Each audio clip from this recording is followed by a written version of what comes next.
Welcome to In Her Voice. My name is Kelly Covert, and I am passionate about helping women live authentically by listening to their inner voice.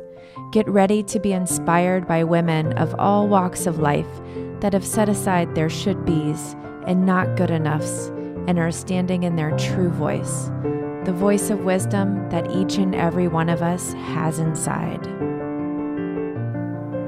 Hello, you guys. This is Kelly, and you are listening to In Her Voice, and I, watch out, am fired up today. You heard me right. Oh my goodness, you guys, just wait until you hear what I have to say, because this is important, and this is something that we need to be reminded of. So let me give you the little bit of a backstory. As you know, I have my summer mastermind happening right now, and I have 5 of the most amazing women in this group. I'm not kidding you, you guys. We're talking world changers, healers, coaches, unbelievable. And they are already making magic happen just by coming together and holding themselves accountable and doing the work. And we have an awesome Voxer group, and someone posted in the group the other day, they left a message, and she said, I really love what I'm doing and I'm excited about my ideas, but then sometimes I have this feeling of like, who am I? Who am I to be leading these women? Who am I to be creating this course? Who am I? And man, I thought to myself right then, I need to do a podcast on this, because I know that she is not the only one that feels that way. I have felt that way. Almost every single woman that I know who is an entrepreneur has felt that way. Almost every single woman I know who has been in any sort of leadership position has felt that way. Any woman that I know who has received praise has felt that way. We have all felt that way. And I think that it's really interesting, especially for women, that it comes up like this. Like, who am I to do this thing? And I'm talking anything that has been planted inside of you that is a dream or a goal or an idea that maybe seems big, that maybe seems like it could change the world. And then we think, but who am I? And so I wanted to dig into this a little bit today, because I think that who am I feeling, I'm calling it who am I syndrome. The who am I syndrome can really hold us back. So here's the thing. What is in there? Like what are the ingredients that make up the who am I syndrome? Where does this come from? And I sat with it and I thought about it a little bit. And you know what the biggest piece of it, I think, is this feeling that if we lead, or that if we rise up, or that if we say that we're an expert or an authority on something, that we are overshadowing others. And isn't that interesting that our concern is so deep for how others might feel when we shine, that we hide our light? So the question becomes, does you rising up to your full inspired potential, does that make other people feel bad? And the truest answer that I can give you is sometimes. However, there's a really big but to this. You are not the person that is making them feel bad. When you shine and someone else has that feeling of being overshadowed, that's their own shit. That doesn't have anything to do with you. And you do not have to take responsibility for how that other person is feeling based on you digging after your dreams and getting the work done and living up to what you know is inside of you. I think what happens a lot of times is that other people see you doing this and they feel that they're not. They have hidden their light for so long that they think that that's the right thing to do. And when they see other people not hiding their light, when they see other people shining brightly and making these big, massive transformations, they feel that it's wrong because they're living in a story. They're living in a world where the right thing to do is to play small. I'm here to tell you, when you hold back on your light, when you hold back on giving and living out fully in this world, you are hurting yourself and you are keeping your best work from others. You are holding back on others. You are not serving at your highest potential. So isn't that interesting that we think that, oh, well, I'm not going to do this. I'm going to hold back. I'm going to play small because I don't want to hurt anybody's feelings. But then what are we robbing the world of?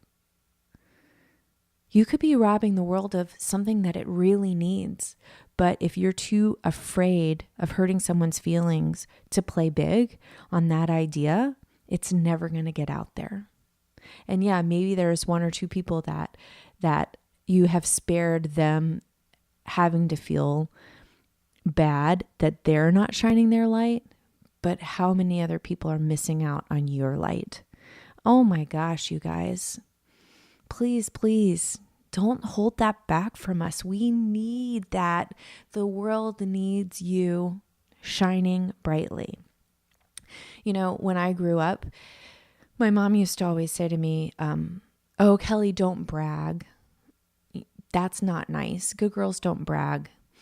And a lot of times I struggled with understanding how to be excited about something good that happened to me and how to balance that out with not bragging.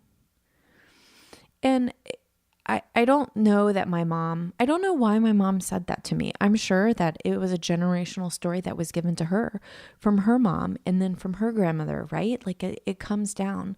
But it was a struggle for me from the time that I was really small to understand, well, I feel like this was a good thing that I did. I feel like this is me shining, yet I'm not allowed to be happy about that. I'm not allowed to share that with people. And I think that that's another place that this who am I syndrome comes from. We were taught to be good girls. We were taught to not rub it in someone's face, right? Have you ever heard that when something happens? And maybe when we were younger, maybe that's what we did.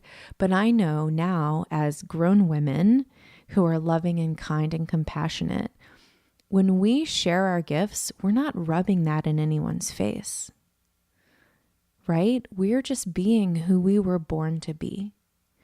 And I really believe that that is our responsibility. Like we have a responsibility to show up in this world the way God intended us to. And I take that responsibility seriously.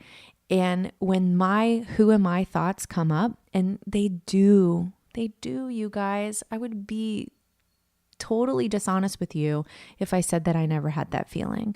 They come up. But when they come up, I remind myself that I was made for more. I was made for more than hiding my light under a bushel. I was made for more than that. And I have within me everything that I need to battle those thoughts, those who am I thoughts. Another thing that I think comes up a lot is, well, I'm not qualified to do X, Y, Z. And, here's the thing about certifications, about degrees, about programs, about courses. I think that they all serve a really, really good purpose. And trust me, I have my fair share of certifications and my fair share of courses that I've gone through and courses that I've bought and have not gone through. And I do think that there's value. However, if you are seeking validation for what you know to be already true inside of you, if you are seeking external validation for that, You're never going to feel validated until you feel validated from within. And the only place you can find that validation is inside of your inner voice, inside of your soul's true wisdom. That's where you will know. That's where your qualifications stem from. And all of the certifications and all of the courses, they can help you harness your gifts. They can help you hone your talents. They can give you skills that will complement what you already have. But you are you. And so don't put off what you most desire because you don't think you have the right qualifications or because you don't have the right certification. That's something you can get. It's not something you need. What you need is your heart's true desire leading you. And you need the motivation and the inspiration and the courage to follow that. So the last thing that I think that this comes from, this who am I, is a very deep fear that we might not live up to who we are saying we can be. Can I get an amen on that? I mean, if I had someone here, they would give me an amen. Can I, raise your hand if that's you. It's scary to say to the world, I'm a visionary woman. I can change the world. Because what happens if you don't? Right? What happens if you feel like you're not living up to that? Have you failed? And the answer is no, because every day that you stand in that power of visionary, that you stand in the truth that you are a world changer, just in that moment, you are changing the world. You are a visionary. And the doubt will come. It kind of comes in cycles or waves. And you just have to get right back up and say again, I am a visionary. I know I was put here for more. I know that. And you have to stand in that belief and you have to practice that belief and know that a failure does not mean the end of the road. A failure doesn't mean, oh, well, I guess I wasn't made to do this. It just means you haven't hit the right formula yet, that you haven't found what works best for you yet. I've been playing flute more of my life than I haven't since I was 10 years old. Oh my gosh. So that means 34 years. I've been practicing and playing and taking auditions and performing. And in all of those times that I've been on the stage, in all of the auditions that I've taken, I have had so many mistakes, so many wrong notes, so many things that I would consider at the moment failure. An audition that I didn't win, a sublist that I didn't get put on, a recital that didn't go as well as I wanted it to, right? Those all could be chalked up as failures. But looking back, what I see now is they were growth moments. They were moments where I learned more about how not to fail. And in order to learn how not to fail, I have to fail. I have to make those mistakes. And it just reminds me that perfection is not required. You are not required to be perfect in order to be a visionary woman. You are not required to be flawless and without failure in order to change the world. In fact, I would venture to say it's absolutely the opposite of that.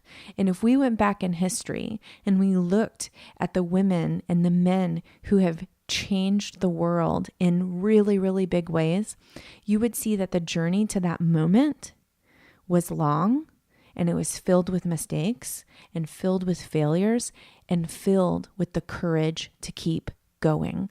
It was filled with the courage to go beyond that feeling of who am I? Who am I to change the world? So what I would say to you is, who are you not to? And I know I totally stole that from Marianne Williamson, and I'm going to read you the whole quote because I think that it's important. It's an important,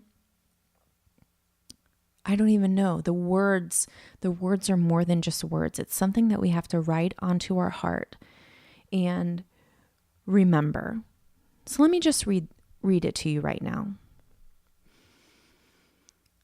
Our deepest fear is not that we are inadequate. Our deepest fear is that we are powerful beyond measure. It is our light, not our darkness, that most frightens us. We ask ourselves, who am I to be brilliant, gorgeous, talented, fabulous? Actually, who are you not to be? You are a child of God. Your playing small does not serve the world. There is nothing enlightened about shrinking so that other people won't feel insecure around you. We are all meant to shine as children do. We were born to make manifest the glory of God that is within us. It's not just in some of us, it is in everyone. And as we let our own light shine, we unconsciously give other people permission to do the same. As we are liberated from our own fear, our presence automatically liberates others. That is a quote from Marianne Williamson from her book, A Return to Love. And it's so true. And what it really makes me realize is that if we are thinking, who am I? And we hide back, we shrink back because we don't want others to feel overshadowed by us, we have to remember that they have that same ability to shine inside of them. We all have it. It's not just, there aren't just a few people. We all have that ability. We all have that glory inside of us. And when we start to shine, other people start to shine with us. And we can shine together, you guys. So let me remind you, you matter. We need you in this world right now, using the gifts that you've been given, believing in the ideas and the dreams that have been planted inside of your heart, and knowing that they are not there as a mistake. They are there for a reason. You were given them for a reason. Now go out and believe in that and shine bright, because you are worthy.